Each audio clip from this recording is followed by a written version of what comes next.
Sa iba pang balita, kulang para sa grupong Manibela ang inaprubahang 12 pesos kada litrong fuel discount para sa mga tsuper ng mga pampublikong sasakyan. Bagamat malugod daw na tinatanggap ng Transport Group ang panibagong tulong ng pamahalaan, hindi raw ito sapat.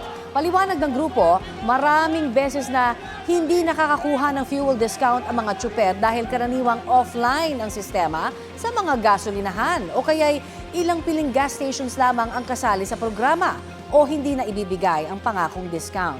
Dahil dyan, tuloy ang pangangalampag ng Manibela para sa agarang pag-aproba sa dagdag pasahe. Yun daw ang magbibigay ng pangmatagalang tulong sa mga tsuper at kani-kanilang pamilya. Inanunsyo ng Malacanang ang 12 pesos kada litrong fuel discount kahapon at mas malaki po yan kaysa sa kasalukuyang 10 pesos. Ipatutupad yan simula August 15.